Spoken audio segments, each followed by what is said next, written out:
The story opens with a man named Ish, a bearded and rugged-looking man living deep inside a forest. Ish is a highly knowledgeable biologist, deeply passionate about biological science, and he is currently conducting research in this forest. One day, while he is busy with his research, something unexpected happens. He is suddenly bitten by a venomous creature. The shock terrifies him so badly that his phone slips from his hand and falls to the ground. He tries to call for help, but he is unable to. In desperation, he attempts to suck the poison out of the wound himself, but that method fails. Weak and frightened, Ish manages to return to his cabin. Once inside, he begins drinking large amounts of alcohol. As time passes, he becomes more and more intoxicated. He remains lying there for many days, barely conscious. During this time, a group of looters arrives at his cabin. They steal supplies and belongings right in front of him. Ish is fully aware of what is happening because he is still alive, but his body is too weak to fight back or resist them in any way. After taking everything they want, the looters leave, knowing Ish is still there. Several days later, the scene shifts. We discover that Ish's condition has strangely improved. The wound on his hand shows no visible poison anymore, and even the severe effects the venom had on his body have started to heal. Slowly, his strength returns. Once he is able to stand, Ish decides to go to a hospital in the city. He cleans his car and begins driving toward town, but what he sees along the way leaves him completely horrified. The city roads are empty. Not a single person is visible. All the buildings look abandoned and decayed, as if no one has lived there for a long time. The sight fills him with fear and confusion. A deadly catastrophe has spread across cities, wiping out most of humanity. Ish realizes that because he is a doctor and had been living outside the city for a long time, he somehow survived. As he drives through the empty streets, memories of his parents suddenly come to his mind. He turns toward their home. When Ish enters his parents' house, he finds their lifeless bodies. They have been dead for several days. Their condition is horrifying. Ish is overwhelmed with grief. He mourns deeply, spending time inside the house in sorrow. When he finally steps outside, he realizes the entire city is empty. There are no survivors anywhere. At that moment, Ish makes a decision. He chooses to leave the city and travel to another place, specifically Las Vegas. He packs supplies, food, and other essentials and sets off. However, along the way, he encounters another devastating sight. The main highways surrounding the city are blocked and sealed. There is no way through. Heartbroken, Ish finds an alternate route and continues his journey until he finally reaches Las Vegas.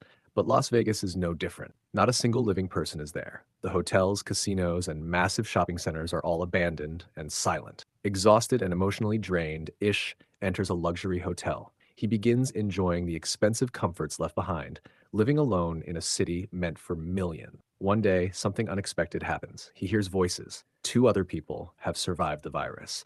A woman among them tells Ish a heartbreaking story. She describes how she watched her entire family die right in front of her. She says she has lost all hope and no longer wants to live in this empty world. Because both survivors feel deeply lonely and broken, they decide together that this night will be their last. They agree that by morning, they will leave this world. The next morning, they prepare a proper breakfast and eat together calmly. Ish realizes they are making final preparations to end their lives. After leaving the hotel, Ish hears gunshots from a distance. He understands immediately. The two survivors have taken their own lives.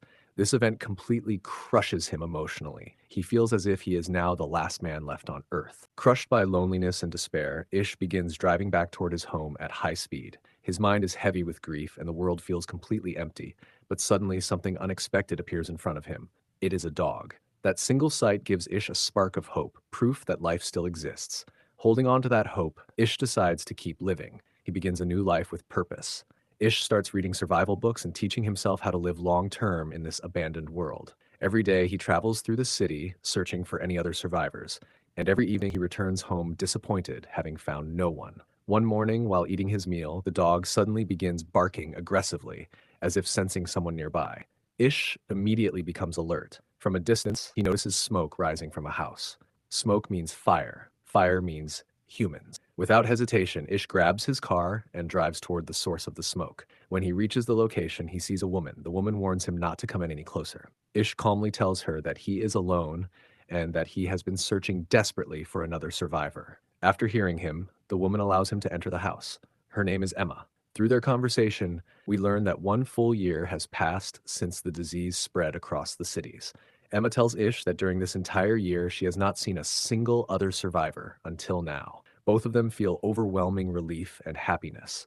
After living in extreme isolation for so long, meeting another human brings them emotional comfort. Humans are social beings, and living alone for too long can severely damage the mind. They decide to live together in Ish's house, mainly because there is a nearby store that makes survival easier. As they live together, their lives slowly begin to improve. Emma supports Ish in many ways. She helps him clean up his appearance, even trimming and caring for his long beard. Every morning, they wake up together and work side by side to complete daily tasks.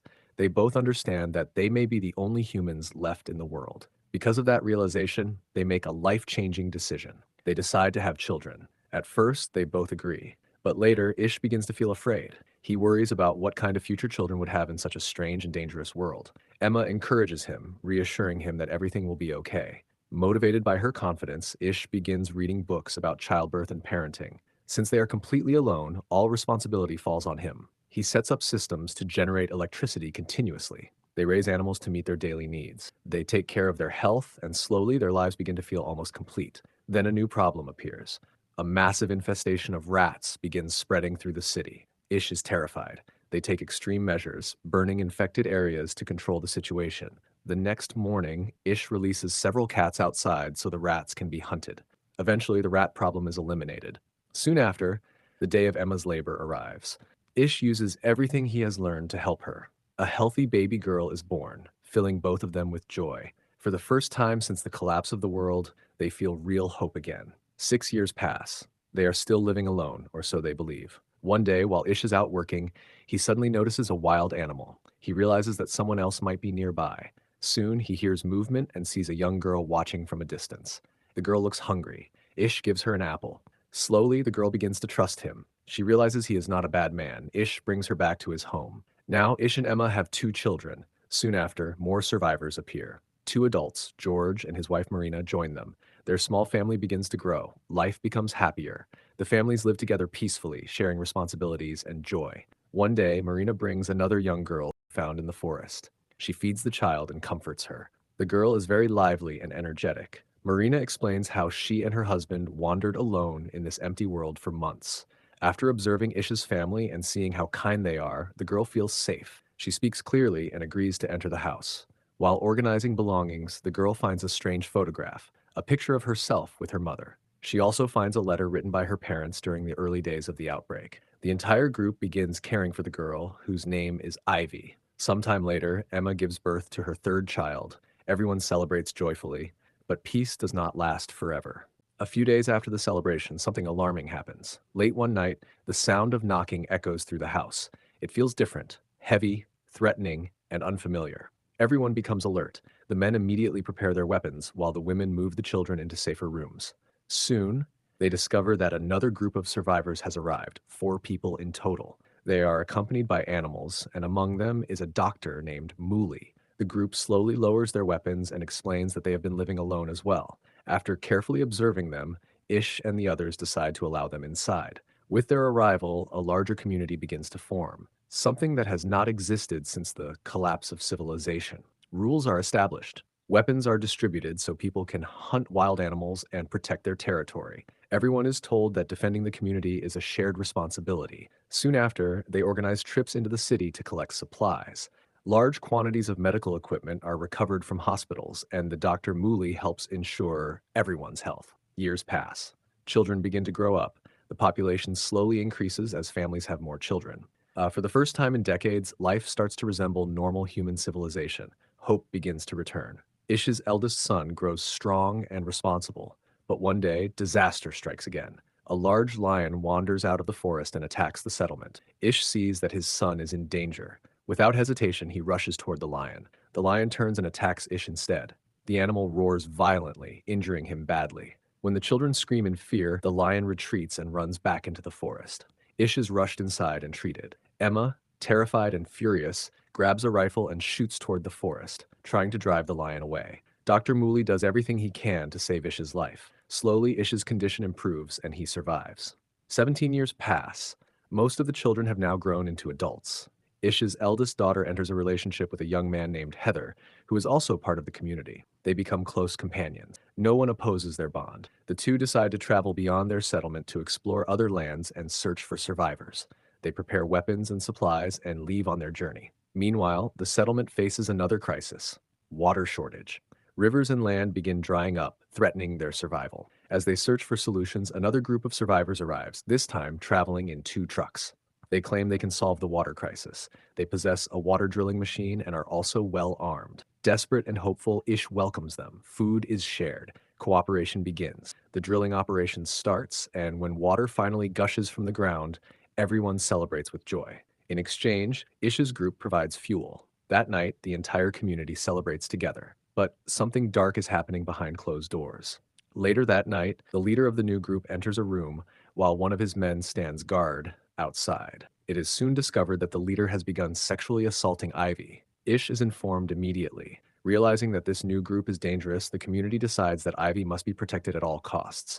A plan is formed to stop the man and prevent him from harming her again. That night, when the other group begins to leave, Ish confronts the leader. In a moment of fury and fear, Ish kills the man. For the first time in his life, Ish takes another human's life. Afterward, he is overwhelmed with guilt. He believes he has committed a terrible sin. But Emma comforts him, telling him, "You are our protector. You saved us." The next morning, the man's death is discovered. His group becomes furious. Soon after, they are forced to leave the settlement forever. After the dangerous group is driven away, the community tries to return to normal life. Children continue growing, families remain united, and the settlement appears peaceful once again. But soon, a terrifying truth is revealed. The same deadly virus that wiped out humanity 20 years earlier begins to return. Some people in the surrounding area become infected. Fear spreads rapidly through the community. Even worse, Ish's own son contracts the virus.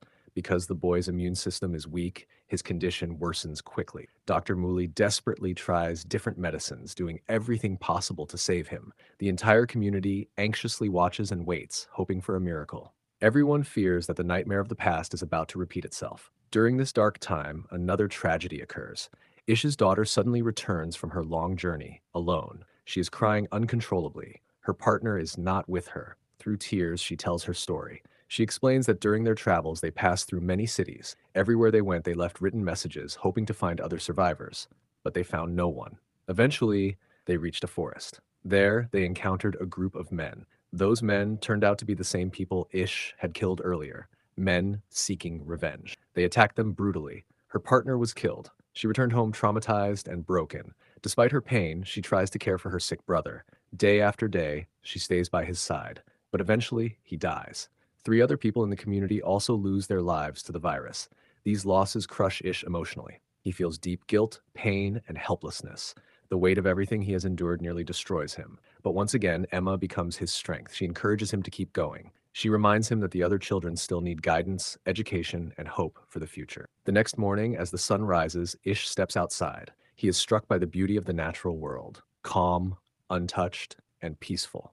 At that moment, he makes a decision. He chooses to accept this new life and continue forward. From that day on, Ish dedicates himself to raising the children properly. He teaches them how to survive, how to work, and how to live in harmony with nature, just like humans once did long ago. He tells them that they are the last blossoms of humanity and that the future of the world depends on them. The community agrees that they must stay connected, no matter where they live. They decide to create a communications system. Together, they build antennas and restore long-distance communication equipment. Teachers and parents work together to educate the children, spending time as families and rebuilding a peaceful way of life. In the final scene, we see Ish as an elderly man, now over 100 years old. He speaks to his grown son and says, "This is your generation now. Our generation has already lived its time." With those words, the story comes to an end.